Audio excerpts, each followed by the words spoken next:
আসবো গুরুজি। আসুন। নমস্কার। নমস্কার, বসুন, বলুন। বলছি গুরুজি, আমি অনেক আশা নিয়ে আপনার কাছে এসেছি। আমার অনেক টাকার দরকার। আমি কি সামনের 6 মাসের মধ্যে কোটিপতি হতে পারবো? আপনি কি সত্যি কোটিপতি হতে চান, নাকি আপনার বর্তমান সমস্যা থেকে বেরিয়ে আসতে চান? দুটোই চাই, কিন্তু অনেকের কাছেই গেছি, সবাই বলছে আমার ভাগ্য খুব খারাপ। আচ্ছা, আপনার ডেট অফ বার্থটা বলুন আর টাইমটা। 15/7/1987, সকাল 7:30।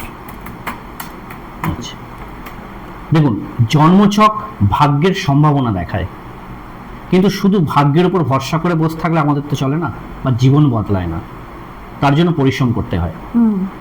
আমি আপনাকে মিথ্যে আশা দিয়ে বলবো না যে আপনি 6 মাসের মধ্যে কোটিপতি হয়ে যাবেন।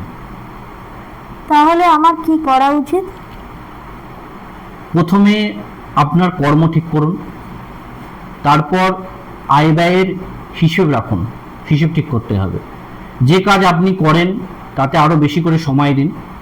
নতুন কোনো ব্যবসা শুরু করার পরিকল্পনা করুন। প্রথমেই যেন ঋণ নিয়ে কিছু করতে যাবেন না। কিন্তু আমার ভাগ্যে কি অর্থ আছে? আপনার জন্মছক দেখে আমি যে সময়টার কথা আপনাকে বললাম, ও যে ব্যবসার কথা আমি বলেছি আপনাকে, সেই সময়ে ও সেই ব্যবসাতে মনোযোগ দিন। দেখুন, জ্যোতিষীর কাজ আপনাকে সঠিক দিশা বা রাস্তা দেখানো, উপদেশ দেওয়া, কিন্তু পরিশ্রম আপনাকেই করতে হবে। মানে শুধু পুজো বা রত্ন পড়লেই হবে না? না, বিশ্বাস রাখবেন, আধ্যাত্মিকভাবে যা করার কথা আপনাকে বলেছি সেগুলো করবেন, কিন্তু তার সঙ্গে সঠিক সিদ্ধান্ত, পরিশ্রম, দক্ষতা এবং ধৈর্যেরও প্রয়োজন আছে। মনে রাখবেন, ভালো জ্যোতিষী মানুষের দুর্বলতার সুযোগকে কাজে লাগিয়ে কখনো স্বপ্ন বিক্রি করেন না। তিনি মানুষকে সঠিক পথ দেখান।